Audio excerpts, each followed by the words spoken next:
Baik, assalamualaikum warahmatullahi wabarakatuh. Raditu billahi rabba wa bil islami dina wa bi muhammadin nabiyya wa rasula rabbi zidni ilma warzuqni fahma.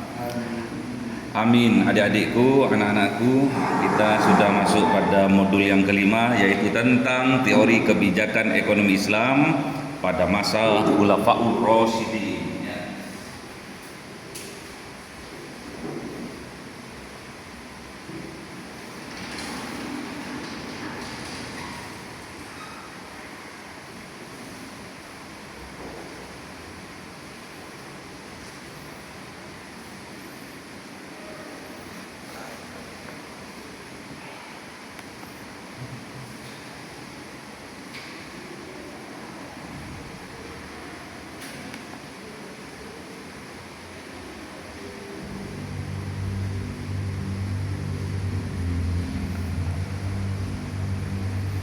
Jadi pada pertemuan kelima ini kita akan mempelajari tentang teori dan kebijakan ekonomi Islam pada masa Khulafaur Rasyidin yang meliputi praktek ekonomi dan kebijakan pemerintahan Abu Bakar As-Siddiq, Umar bin Khattab, Utsman bin Affan dan Ali bin Abi Thalib radhiyallahu anhu karamallahu wajhahu.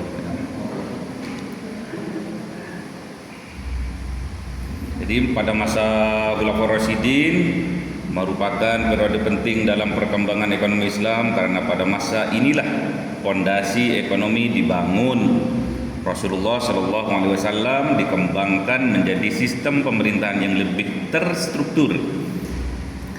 Pengelolaan keuangan negara, distribusi kekayaan, pengembangan baitul mal, kebijakan tanah, zakat, dan penguatan kesejahteraan masyarakat menjadi perhatian utama pada masa khalifah.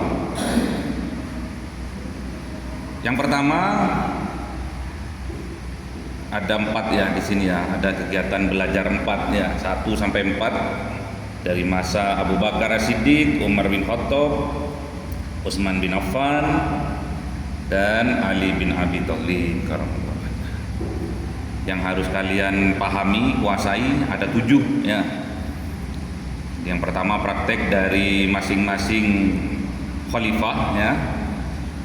Kemudian ditambah yang kelima menjelaskan fondasi ekonomi seperti pendirian Baitul Mal. Yang keenam menjelaskan sumber-sumber pendapatan negara pada masa Khulafaur Rasyidin, dan yang ketujuh menjelaskan peranan distribusi harta rampasan perang dan efisiensi zakat. Baik, kita akan masuk pada kegiatan belajar 1. Abu Bakar As-Siddiq ya. Ini Abu Bakar ya. Abu Bakar As-Siddiq merupakan khalifah pertama setelah wafatnya Rasulullah. Rasulullah wafat pada tahun berapa Hijriah? Gimana? Santri kok nggak tahu? Pada tahun berapa Hijriah?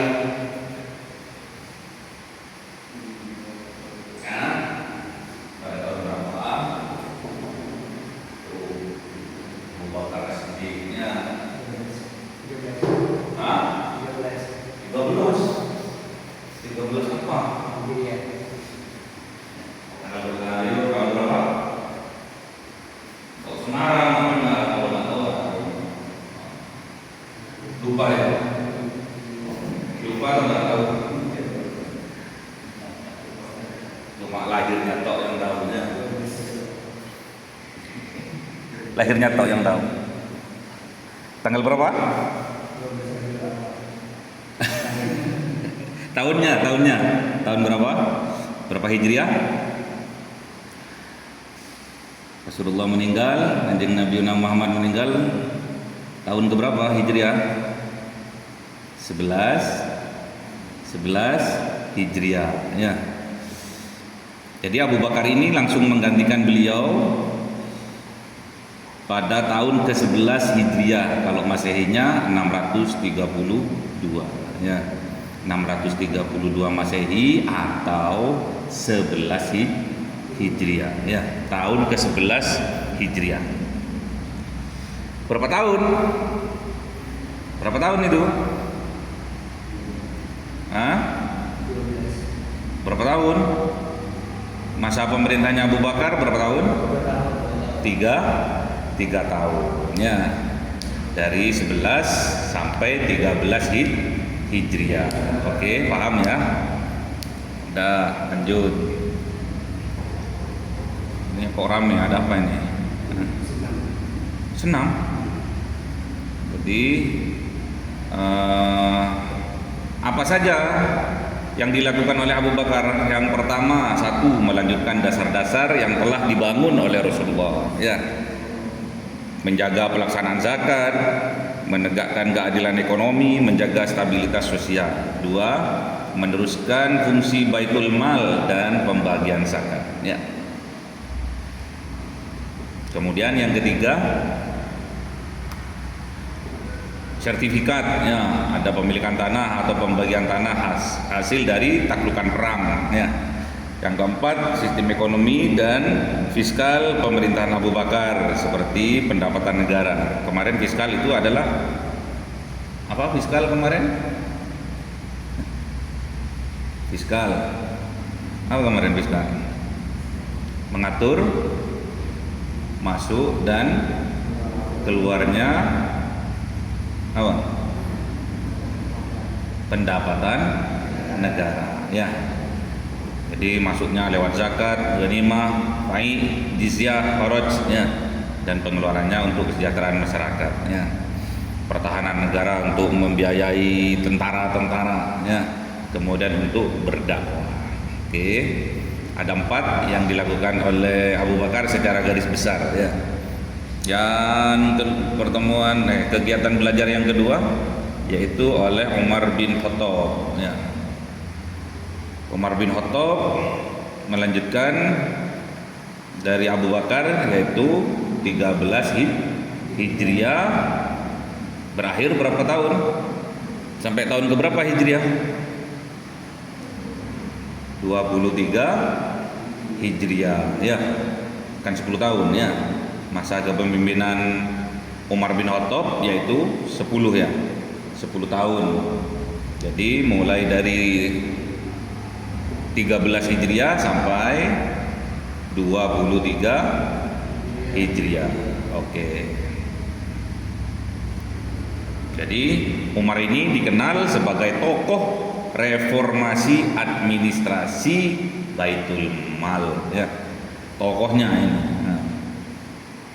Dan juga terkenal dengan reformasi ekonomi Islam. Bagaimana sih sejarah peradaban ekonominya? Oke, yang pertama subsidi negara. Subsidi yang di negara kita ini sudah dilakukan oleh Umar bin Khattab pada masa itu ya. Ada BLT ya. Ada apa BLT itu? Bantuan langsung apa sih? Telur. Tunai. Nah, BLT itu bantuan langsung tunai. 350.000 setiap bulan ya, dari pemerintah.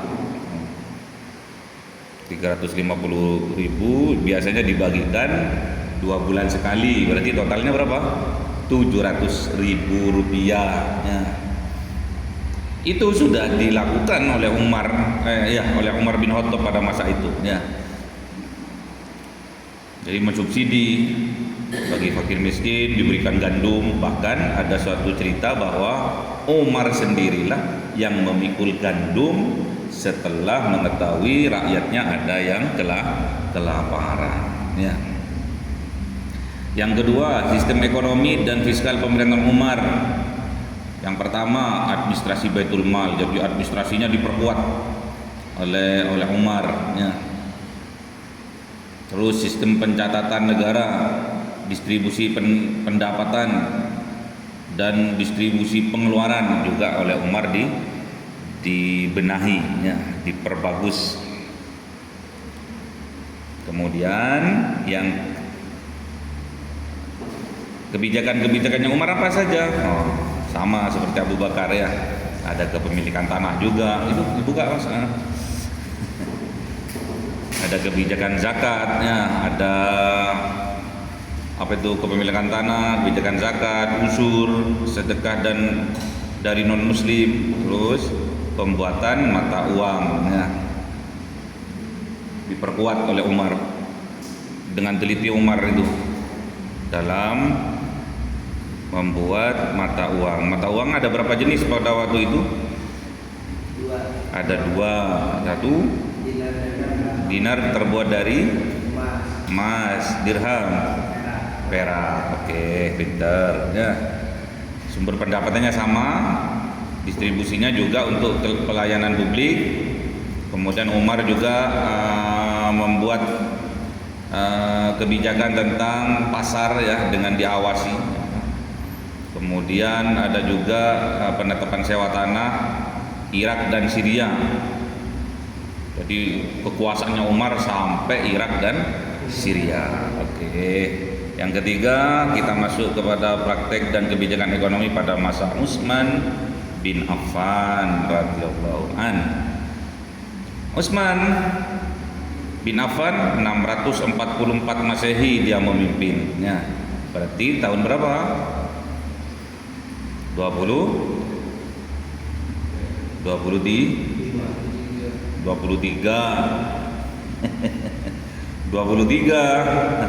Hijriah sampai berapa itu? Berapa tahun itu? 12 ya? 12 tahun. Berarti berapa? Berapa Hijriah? 23 tambah 12 35 Hijriahnya. Jadi dari 23 Hijriah sampai 35 Hijriah Utsman bin Affan sebagai pemimpinnya ya, sebagai presidennya ya. Kemudian apa yang dilakukan oleh Utsman? Penguatan infrastruktur ekonomi seperti Jokowi ya, bapak pembangunannya Pak Harto, terus ini sama SBY, kemudian diperkuat oleh Jokowi. Nomor 2, pengembangan administrasi Baitul Mal diperbagus lagi. Terus yang ketiga, peningkatan produksi dan perdagangan. Terus distribusi pendapatan negara sama. Namun pada masa Khalifah Utsman bin Affan ini ada suatu sejarah yang tidak bisa umat Islam lupakan, yaitu pembentukan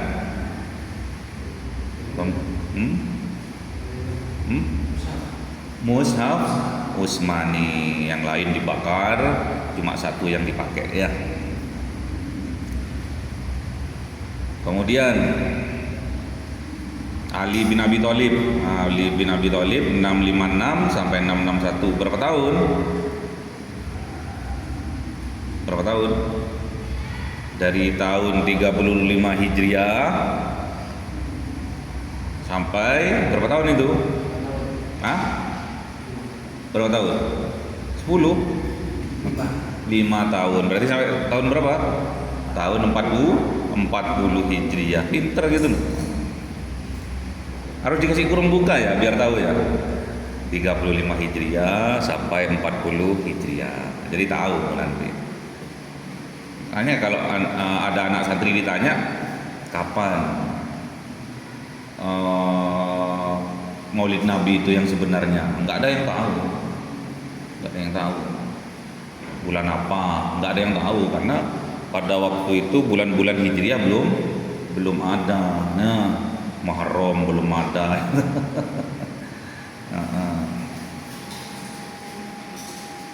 Muharram itu kan awal dari bulan Hijriah ya, ditandai dengan hijrahnya Kanjeng Nabi dari kota Mekah menuju Yasrib, atau sekarang dikenal dengan kota Madinah.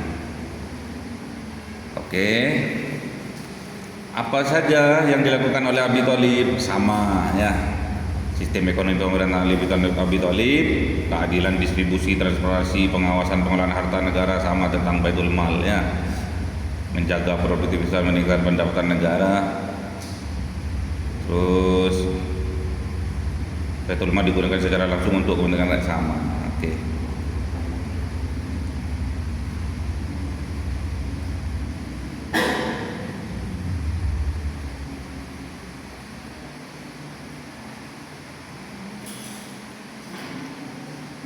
Dari sahabat Kanjeng Nabi yang 4 ini, yang 3 ini mati terbunuh. Yang 3 mati terbunuh. Yang mati karena faktor usia siapa? Hah? Abu Bakar As-Siddiq. Ya. Yang lainnya mati terbunuh. Termasuk sepupu dan juga menantunya mati terbunuh. Ya. Makanya harus pinter-pinter membawa diri, apalagi urusan politiknya. Karena politik itu menghalalkan berbagai macam cara, walaupun nggak benar halal tetap. Ya. Makanya hati-hati untuk membunuh Ali bin Abi Thalib ini difitnah. Ali bin Abi Thalib ini telah murtad. Yang memfitnah kufat Al-Quran, ya, ahli tahajud, namanya Abdurrahman ibnu Muljam, ya, keren. Abdurrahman ibnu Muljam, kufat Al-Quran, ahli tahajud, sholat malam, tapi karena masuk dalam dunia politik menghalalkan berbagai macam cara dengan tuduhan-tuduhan dan fitnah-fitnah. Ya, gitu ya. Jadi kalian kalau ingin selamat, ya jangan ikut politik. Ya. Jangan ikut politik. Ya sekedar tahulah tentang politik, tapi jangan ikut-ikutan politik. Ya. Oke, langsung kita masuk ke soal. Ya. Saya potong-potong karena memang laptopnya lupa saya nggak bawa charger. Ya. Jelaskan kebijakan ekonomi Abu Bakar. Apa kontribusi Umar bin Khattab terhadap ekonomi Islam? Jelaskan perkembangan ekonomi pada masa Utsman bin Affan. Bagaimana kebijakan ekonomi Ali bin Abi Thalib? Kalau kebijakan ekonomi Abu Bakar melanjutkan dasar-dasar ekonomi yang telah dibangun oleh Rasulullah. Ya. Umar, apa tadi Umar? Subsidi negara. Terus membenahi apa? Administrasi. Pinter. Utsman, apa tadi Utsman? Infrastruktur. Enggak, betul. Utsman. Transparansi, ya.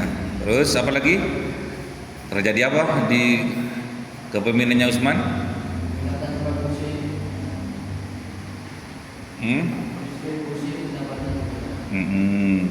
Ada tragedi apa? Pembentukan Mushaf. Terus apa yang dilakukan oleh Ali bin Abi Thalib?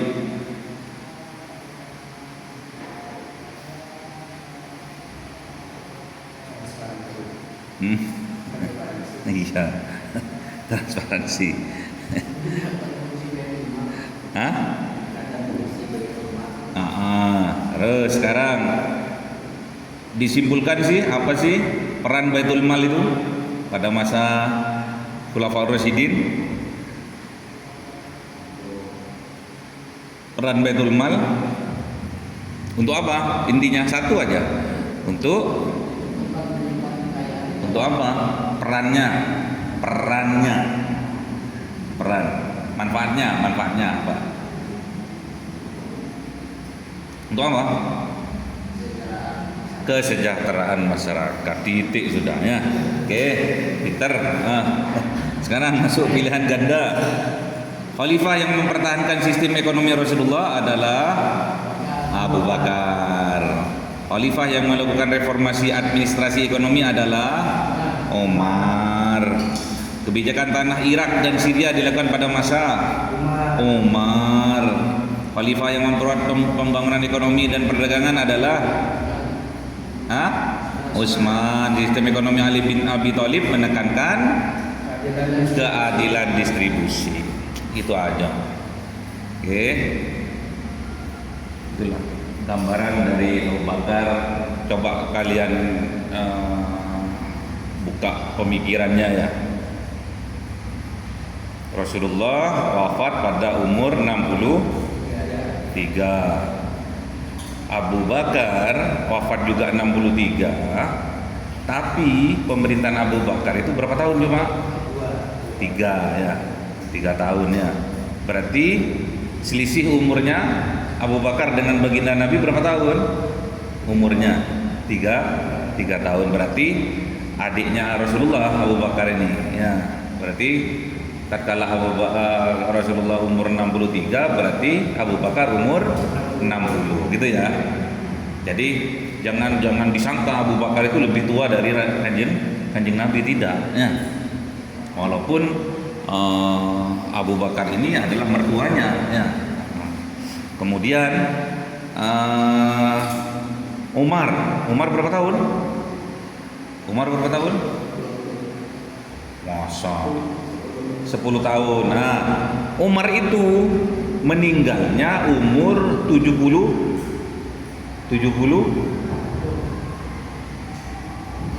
enggak tahu gimana. Umar meninggalnya umur 72 ya.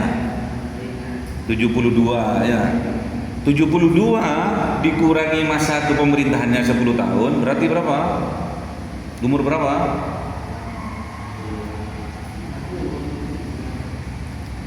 Dikurangi 10, 72.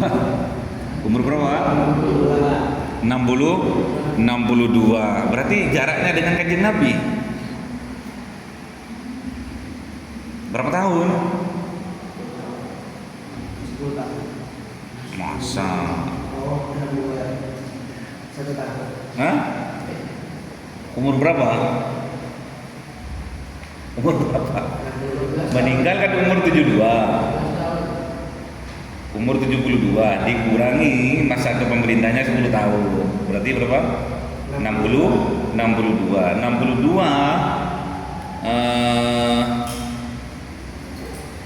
Dengan Abu Bakar tadi berapa selisihnya? 3. Berarti dikurangi 3 berapa? 59. Jadi tatkala baginda Rasulullah umur 63, Umar umur 59. Paham ya? Terus sekarang Utsman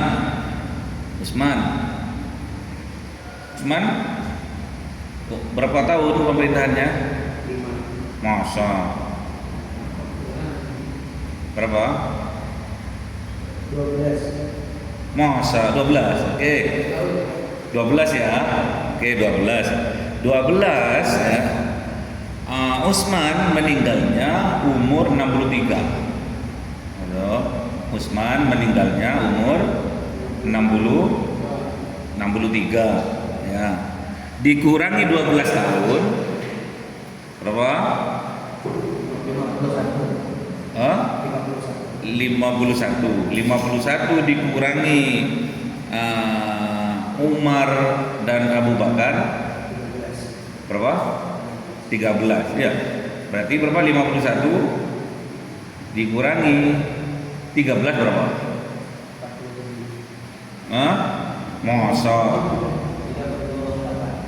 Masa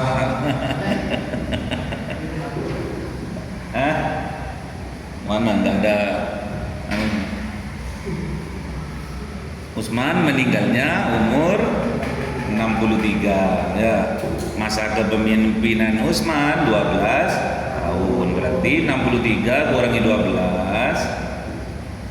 63 kurangi 12 berarti 51 dikurangi Umar 10 tahun berarti 41 dikurangi Abu Bakar 3 tahun 38. Jadi tatkala kanjeng Nabi Muhammad meninggal, Utsman umur 38. Paham ya? Terus sekarang yang terakhir Ali ya. Ali sama meninggalnya pada umur tahun ya.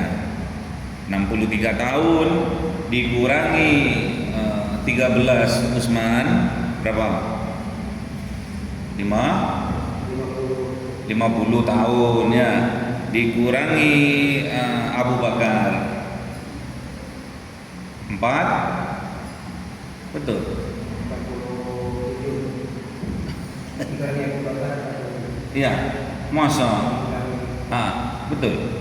Lagi 63 ya. Oh, Ali berapa tahun dulu? 5 tahun. 63 dikurangi 5 tahun berapa? Iya, 58. 58 dikurangi Utsman 13 tahun 45 dikurangi Umar 10 35 dikurangi Abu Bakar 3 tahun 32. Pada saat Kanjeng Nabi Muhammad meninggal, Ali masih berusia 32 tahun. Paham ya? Itu caranya ya. Itu ya. Jadi yang tertua di antara para sahabat memang Abu Bakar. Namun Abu Bakar itu masih di bawahnya Kanjeng Nabi 3 tahun ya. Paham ya? Umur berapa tadi? 50 berapa? 60 ya? 59 atau 60?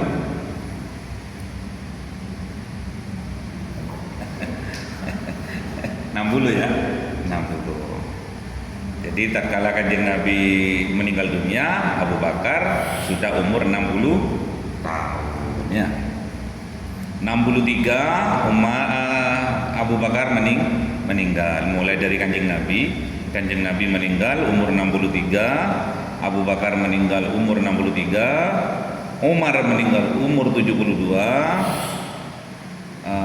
Utsman meninggal umur 63, Ali meninggal umur 63 ya. Istrinya Ali Fatimatuz Zahra ya. Fatimatuz Zahra meninggal pada umur di mana ini? Katanya cinta keluarga Nabi. Ahlul Bait ya. Umur 27 ya. Paham ya? Jadi mulai dari Kanjeng Nabi 63, 6 tambah 3 itu 9 ya.